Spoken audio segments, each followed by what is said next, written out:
Hey, Liam. I've been trying so hard to get better at speaking English, but I feel like my listening skills need work too. Sometimes when I listen to people speak, I miss parts and feel totally lost. Oh, Emma, you're not alone.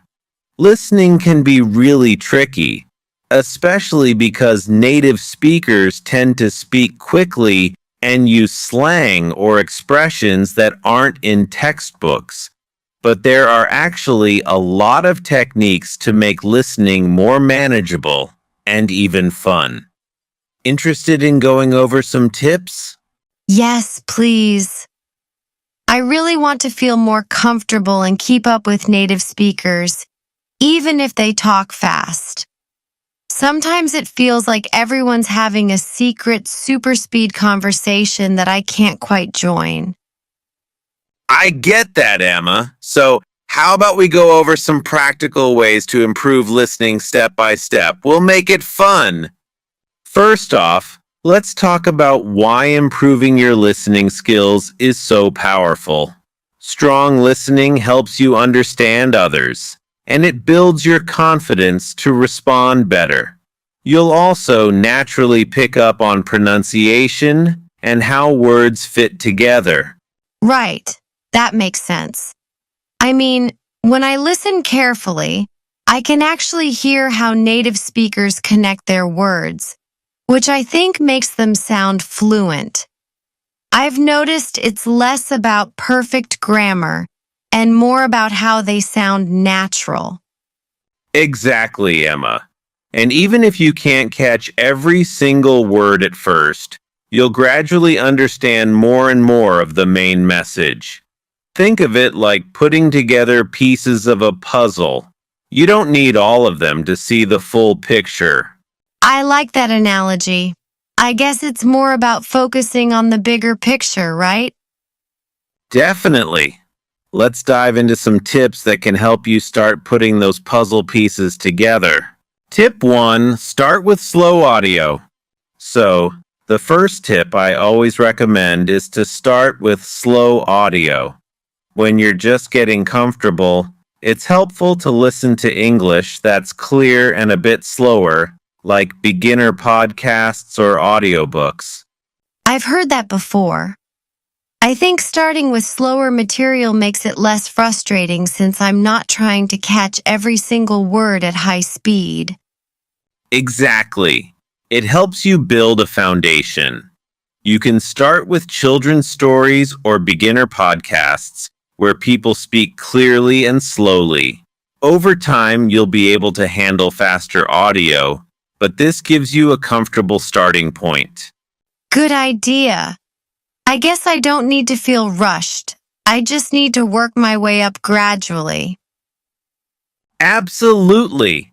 Think of it as training for a marathon. Start small, build your stamina, and before you know it, faster conversations won't feel so overwhelming. Next up is something called active listening. This means you're focused only on the audio without any distractions. No multitasking, just paying attention. That makes sense. Sometimes I listen while doing other things, but I feel like I don't actually remember much afterward. Exactly. Active listening involves really immersing yourself. One way to practice is to listen for keywords or try to predict what the speaker might say next. How do I predict what someone's going to say? Doesn't that just come with experience? Good question. You don't need to predict perfectly, but here's an example. If someone says, "This weekend, I went to," you might guess that they went to the park, a friend's place, or maybe the movies. This keeps you involved in the conversation. Oh, I see. It's almost like I'm playing a guessing game to stay engaged. It makes listening less passive. Exactly. And this keeps your brain active, which is what makes it a powerful way to improve. You're not just hearing the words, you're connecting with the meaning. Liam, when I listen, I often hear new words, and then I get distracted trying to figure them out. By the time I understand, I've already missed part of what they were saying.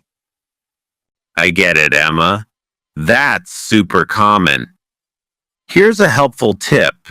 Instead of pausing every time you hear a new word, try jotting it down. Listen to the entire audio first, focusing on the main idea. Then look up the words afterward.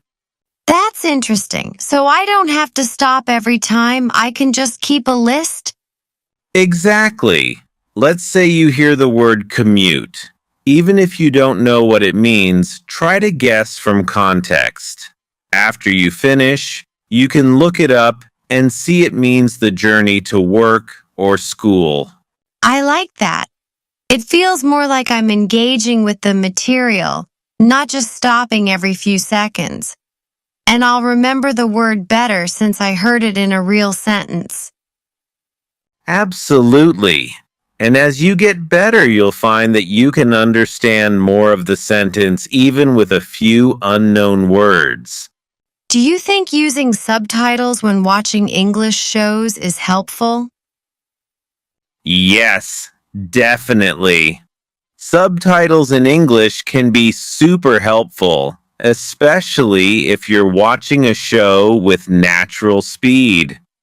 Seeing the words while hearing them reinforces both sound and spelling. I guess it's like double learning, right?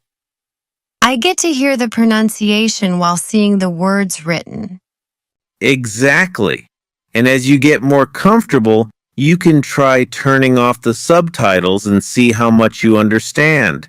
Over time, you won't need them as much. I can't wait to try that. I think it'll help me feel more prepared to handle faster conversations. Sometimes I hear people say things that don't make sense literally. Is that just slang? Yes, often it's slang or idiomatic expressions. Learning these phrases is like getting a cheat sheet for real conversations. For example, if someone says, "I'm all ears," they mean they're listening closely, not that they're actually all ears. Got it. So I should focus on expressions that come up a lot and not just every single word. Yes, and as you hear more of them, you'll get more familiar with the patterns. Think of it as expanding your vocabulary in chunks, not just individual words. What about practicing with actual conversations? I feel nervous about recording myself, but maybe it could help. Exactly, Emma. Recording yourself can be really eye-opening. It lets you notice where you're strong and where you can improve. You can also listen back and hear how natural or clear you sound. Do you think it's helpful to listen to myself regularly? I'm not used to hearing my own voice. It might feel strange at first, but over time it'll make you feel more confident. And as you hear yourself speak, you'll notice areas you can tweak. What if I get things wrong? I'm worried about making mistakes, especially when I'm trying to understand something new. Mistakes are a natural part of learning.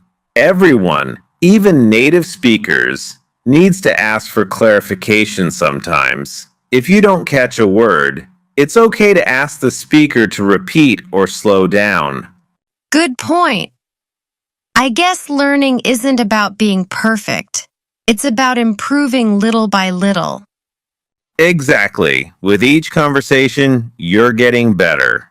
The key is consistency and celebrating your progress. Thanks so much for these tips, Liam. I feel way more confident about how to practice listening now. I'll start with easier material, focus on active listening, and take notes on new words. I'm glad, Emma. Just remember, practice is key, and make sure to enjoy the process. Listening will feel more natural before you know it.